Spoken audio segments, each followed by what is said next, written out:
में डायग्राम के द्वारा चीजें देखी हम लोगों ने। अब एक बार उनका जल्दी शांति से बैठिए प्लीज फास्ट। एक बार उनका क्विक रिवीजन आप लोग से रिप्लाई चाहूंगा, कितना आप लोगों ने कंसीव कर पाया, उसको एडजस्ट कर पाया अपने माइंड में। तो किसी लैंग्वेज की सबसे छोटी यूनिट क्या कहलाती है? अक्षर। किसी भाषा की सबसे छोटी इकाई अक्षर या वर्ड। अक्षर या वर्ड। अब अंग्रेजी में लेटर कहते हैं और हिंदी में अक्षर भी कहते हैं, वर्ड भी कहते हैं। अब ये यहाँ भी एक इम्पोर्टेंट क्वेश्चन बनता है कि अक्षर और वर्ण में क्या अंतर होता है? चीज वही होती है लेकिन दोनों में अंतर क्या होता है? तो सुनिए कि रिटन फॉर्म लिखित रूप कहलाता है अक्षर, और बोला हुआ रूप spoken form is called word. ठीक है, जैसे मैंने कहा कि का क्या है, का क्या है, आप कहोगे वर्ड। मैंने कहा कि ये क्या है, अब आप कहोगे अक्षर। तो लिखित रूप कहलाता है अक्षर, बोला हुआ रूप क्या कहलाता है? वर्ड कहलाता है। दूसरी इकाई लेटर से बनके क्या बनता है? अक्षर से बनकर शब्द। तो वर्ड की डेफिनेशन क्या हो जाएगी? ए ग्रुप ऑफ वर्ड की definition a group of letter is called word. शब्द कैसे बना होता है? अक्षरों से मिलकर बना होता है। तीसरी चीज सेंटेंस मतलब वाक्य। वाक्य की परिभाषा के लिए मैंने जो पैरामीटर आपको बताए, मापदंड जो बताए, मैंने जो कसौटी बताई वो कितनी? 3 बताई। पहली कसौटी क्या थी कि सेंटेंस को क्या होना चाहिए? वर्ड्स। ओके, रिप्लाई करेंगे लाउडली। दूसरी कसौटी क्या बताई थी? कंप्लीट सेंस होना चाहिए, कि जैसे कि Ram going to market is, Ram है जा रहा बाजार। ये शब्दों का समूह तो हो गया, इसको वाक्य नहीं कहा जाएगा। क्यों नहीं कहा जाएगा? इसका कोई कंप्लीट सेंस, प्रॉपर सेंस नहीं निकल रहा है। तो दूसरी कसौटी क्या थी? कंप्लीट सेंस होनी चाहिए। Ram is going to market, Ram बाजार जा रहा है, 2 कसौटी हो गई। अब भी इसको वाक्य नहीं, अभी भी अशुद्ध माना जाएगा व्याकरणिक दृष्टि से। तो तीसरी चीज मैंने इसमें ऐड क्या की अपनी तरफ से? पंक्चुएशन मार्क, विराम चिन्ह। तो वाक्य की परिभाषा क्या होगी स्टूडेंट्स? के group of words which makes a complete sense and has a punctuation mark at last is called sentence। ठीक बात है, ये हो गया। अब वाक्य में सेंटेंस में क्या क्या चीजें? तो सबसे पहले हमने क्या देखा? सब्जेक्ट। अब उसको सामने से थोड़ा बोर्ड दिया जाए तो थोड़ा यहाँ सामने से भी बना सकते हो।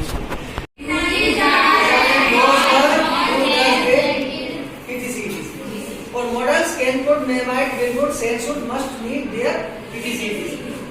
और ये हेल्पिंग वर्ब और मॉडल दोनों समान रूप से काम करते हैं। ठीक बात है, लेकिन दोनों में फर्क होता है। फर्क में बात को बता दूं। जैसे हेल्पिंग वर्ब सब्जेक्ट के अनुसार काम करते हैं। सब्जेक्ट यदि सिंगुलर है तो हेल्पिंग वर्ब सिंगुलर आएगी, सब्जेक्ट प्लूरल है तो हेल्पिंग वर्ब प्लूरल आएगी। और present simple, present continuous, past simple, past continuous में आप देखते होंगे कि आई के साथ में एम आ जाता है, अलग व्यवस्था की जाती है, और उधर आई के साथ में वॉज आ जाता है। अब आई वैसे तो प्लूरल होता है, लेकिन फर्स्ट पर्सन सिंगुलर प्रोनाउन के तहत यहाँ पर ये वाज वर्ब में वॉज की व्यवस्था कर दी जाती है, वहाँ एम की व्यवस्था कर दी जाती है। ठीक बात है। उसके बाद वर्ब पे हमने डिस्कस किया, वर्ब मींस क्रिया। वर्ब का ये वाला पहला टाइप इंग्लिश में क्या होती है? Transitive verb. ऐसी वर्ब जो कर्म सहित, कर्म के साथ, सकर्मक, सा क्या हो गया? उपसर्ग हो गया। सा का मतलब हो गया सहित, विद के साथ। तो कर्म सहित जो क्रिया आती है वो क्रिया कैसी हो गई? सकर्मक। और अकर्मक जो कर्म के बिना, अ उपसर्ग का मतलब हो गया रहित, के बिना, विदाउट। तो विदाउट ऑब्जेक्ट जो क्रिया अपने साथ कर्म नहीं ला सकती है, ऑब्जेक्ट नहीं ला सकती है, उसको अकर्मक क्रिया कहते हैं। बड़ा पास से अकर्मक क्रिया कहते हैं। ठीक बात है। तो क्रियाओं में डिस्कस किया। अब सकर्मक की कितने प्रकार में हमने देखा? पहला दूसरा सिंगल ट्रांसिटिव क्या होती है? जो अपने साथ सिर्फ एक प्रकार का कर्म ला सकती है। और डाई ट्रांसिटिव क्या होगी? जो दोनों प्रकार की। कई नहीं बेटा, आप कंसेंट थे थोड़ी देर पहले, कई नहीं, दोनों प्रकार। ये देखो, यानी कि कर्म कितने प्रकार का होता है? कौन सा? बोलो जल्दी। Very good. अब मैंने आपसे पूछा था कि कि Ram is going to market, Ram बाजार जा रहा है, इस सेंटेंस में सब्जेक्ट कहां पर है? हेल्पिंग वर्ब कहां पर है? मेन वर्ब कहां है? तो वर्ब की ऑब्जेक्ट, वर्ब का ऑब्जेक्ट टर्म कहां पर है? तो आपने जवाब दिया मार्केट, लेकिन मार्केट गलत हो जाएगा। मार्केट क्या है? प्लेस। तो किस में जाएगा? वर्ड्स में जाएगा। मार्केट चूंकि प्रीपोजिशनल ऑब्जेक्ट है इस कंडीशन में, ये जो टू प्रीपोजिशन है ना, तो प्रीपोजिशन के बाद जो चीज आती है उसको प्रीपोजिशनल ऑब्जेक्ट कहा जाता है, लेकिन ये वर्ब का ऑब्जेक्ट नहीं है। अब वर्ब का ऑब्जेक्ट पता लगाने का, और वर्ब कैसी है, ट्रांसिटिव या इंट्रांसिटिव, सिंगल ट्रांसिटिव या डाई ट्रांसिटिव, उसका तरीका हम लोगों ने क्या देखा था कि किसी वर्ब से दो क्वेश्चन, पहला क्वेश्चन दूसरा क्वेश्चन व्हाट और हु, क्या के जवाब में जो मिलता है वो क्या होता है? सजीव कर्म। किसे के जवाब में जो मिलता है वो क्या होता है? सजीव कर्म होता है। ठीक बात है। तो यहाँ तक क्लियर। फिर हमने एक्सपेरिमेंट किया था, जैसे कि टीच और गिव कैसी वर्ब थी? क्या पढ़ा रहे? इंग्लिश।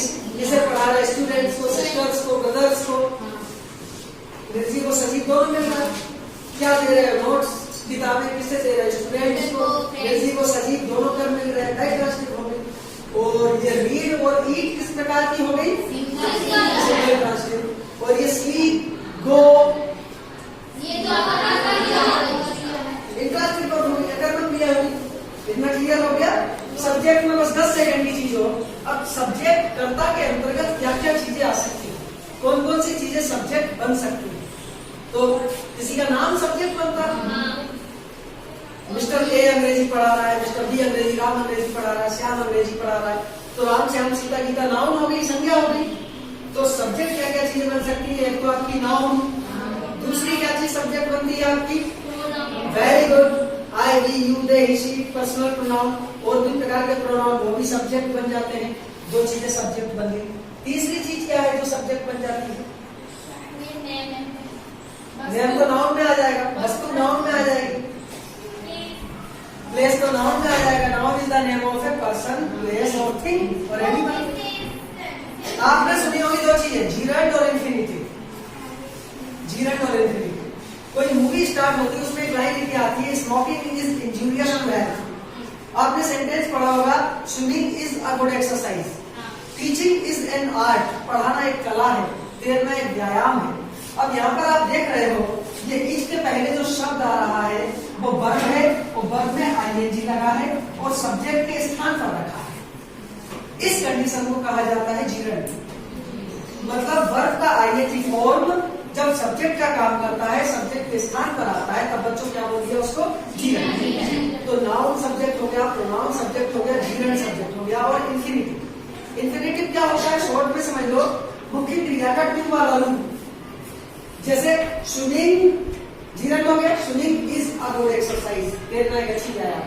स्विमिंग यहाँ पर सब्जेक्ट है, और सब्जेक्ट के अलावा पार्ट्स ऑफ स्पीच की दृष्टि के हिसाब से क्या जीरंड है। अब स्विमिंग को आप कर दो to swim, to swim is a good exercise. अब ये टू स्विम क्या हो गया? इंफिनिटिव हो गया। तो जीरंड इंफिनिटिव भी सब्जेक्ट बन गए। दो और चीजें आप देखते होंगे, इंट्रोडक्टरी यूज होता है इट का, और इंट्रोडक्टरी यूज होता है देयर का, वो भी सब्जेक्ट बन जाते हैं। इंट्रोडक्टरी मतलब खाली, जब सेंटेंस में कोई सब्जेक्ट नहीं होता है तब इट और देयर को सब्जेक्ट बनाते हैं। अब इट को कब बनाएंगे? जब उस सेंटेंस में सब्जेक्ट नहीं होगा और उस सेंटेंस में कोई दिन, दिनांक, समय, मौसम, डे, डेट, टाइम, वेदर, ये चीजें बताई जाएंगी, उसमें इट को सब्जेक्ट बना देंगे। गर्मी है तो हॉट इज गलत हो गया, सब्जेक्ट रख दो it, it is hot, it is hot today, it is hot now, it is Monday today, it is Friday today, it is 2 o'clock, it is 3 o'clock, it is raining। यहाँ पे it हो गया introductory subject, और there जहां पे ये दिन दिनांक समय मौसम ना हुआ, देयर को बना दो। तो ये सारी चीजें सब्जेक्ट। तो खा का खींच, हाँ इसका चाहो 2-4 मिनट का शॉर्ट वीडियो क्लिप दिया कर सकते हो। 1857 की क्रांति का बैटल ऑफ 1857 विभिन्न इतिहासकारों ने अपने अपने तरीके से प्रस्तुत किया इसके टाइटल को। जैसे सावरकर के शब्दों में बात की जाए तो भारतीय स्वाधीनता का पहला संग्राम था। अन्य अन्य इतिहासकारों ने अन्य अन्य संज्ञाएं दी है, टाइटल दिए हैं इसको। 1857 की क्रांति में क्या पढ़ना है, कैसे पढ़ना है, कितना पढ़ना है, चीजों को देखेंगे आप। सबसे पहले तो क्रांति क्या होती है, क्रांति शब्द का मतलब क्या होता है। तो पहले मैं जानना चाहूंगा क्रांति शब्द को आप कैसे डिफाइन करेंगे। What do you mean by क्रांति? क्रांति को अंग्रेजी में रिवॉल्यूशन कहते हैं। क्रांति को आप कैसे डिफाइन करोगे? कोई व्यक्ति कोशिश करे एक लाइन में। क्रांति का नाम आते ही आपके दिमाग में जो दृश्य उभरते होंगे वो तोप, तलवार, बंदूक, रक्तपात, युद्ध, हत्या वगैरह वगैरह। क्रांति शब्द से यही तो आपके दिमाग में चित्रण होता होगा। नहीं, पहले तो परिभाषा बदलो, अपने दिमाग की परिभाषा को दुरुस्त करो। क्रांति शब्द का जो तब्दीली, क्रांति शब्द मतलब तलवारें चल रही, युद्ध हो रहा है, लड़ाई हो रहा है, घुड़सवार, पैदल सैनिक हो रही है। क्रांति शब्द का मतलब होता है किसी व्यवस्था में आमूल चूल परिवर्तन। क्या होता है? स्टूडेंट्स बोलो। किसी व्यवस्था में आमूल चूल परिवर्तन, उसके सकारात्मक सुधार के लिए, पॉजिटिव रिस्पॉन्स के लिए। कोई व्यवस्था जब सड़ गल जाती है, जब उसमें विकार उत्पन्न हो जाते हैं, जब वो दूषित हो जाती है, अपने मूल रूप से भ्रष्ट हो जाती है, तब उस व्यवस्था में सुधार हेतु जो स्टेप्स सामने आते हैं लोगों के द्वारा, सिचुएशंस के द्वारा जो चीजें घटित होती है, जो प्रयास किए जाते हैं, उसको क्रांति कहते हैं। दरअसल कुछ शब्द हमारे दिमाग में टाइप हो जाते हैं उस सीमित रूप में। बिल्कुल उस पर ध्यान बनाए रखना है 100%। जैसे एनकाउंटर शब्द है, बड़ा प्यारा शब्द है एनकाउंटर। एनकाउंटर शब्द आते ही हमारे दिमाग में, जैसे किसी ने पूछा एनकाउंटर मींस, एनकाउंटर क्या होता है, तो आपके दिमाग में जो चित्रण होता है वो होता है कि पुलिस अपनी बंदूक लेकर पीछे पड़ी है, चोर, अपराधी, गुंडा, बदमाश भाग रहा है, डाकू डकैत, और पुलिस ने धाए धाए गोली मार दी, अपराधी मर गया, उसने खड़े होकर फोटो खिंचा लिया, सुबह पेपर में न्यूज आ गई। एनकाउंटर का जी मतलब तो शाब्दिक अर्थ होता है आमना सामना, मुठभेड़। और एनकाउंटर पॉजिटिव भी हो सकता है, नेगेटिव भी हो सकता है। जैसे मैं क्लास से जा रहा हूँ, मैं कोई ए नाम का व्यक्ति ये ऐसे जा रहा है दरवाजे की तरफ क्लास के बाहर, और मेरा बाहर निकलना होगा, उधर से बी नाम के व्यक्ति का एंटर करना होगा। अब मेरा ए का और बी का ये क्या हो गया, काउंटर हो गया, आमना सामना हो गया। अब वो जरूरी थोड़ी है कि तीर तलवार और तो कम टू द पॉइंट। 1857 की जिसको जाना है वो शाब्दिक अर्थ होता है आमना सामना, मुठभेड़। और एनकाउंटर पॉजिटिव भी हो सकता है, नेगेटिव भी हो सकता है। जैसे मैं क्लास से जा रहा हूँ, मैं कोई ए नाम का व्यक्ति ये ऐसे जा रहा है दरवाजे की तरफ क्लास के बाहर, और मेरा बाहर निकलना होगा, उधर से बी नाम के व्यक्ति का एंटर करना होगा। अब मेरा ए का और बी का ये क्या हो गया, काउंटर हो गया, आमना सामना हो गया। अब वो जरूरी थोड़ी है कि तीर तलवार और तो कम टू द पॉइंट। 1857 की जिसको जाना है वो परिणाम और महत्व, 3-4 बिंदु आप पकड़ो। और ये 1857 की क्रांति जो आपके सिलेबस में है, ये पूरा का पूरा एक चैप्टर आपके पीएससी यूपीएससी परीक्षा की मेंस परीक्षा के सिलेबस में है। मेंस परीक्षा को डिस्कस बस करो उसको।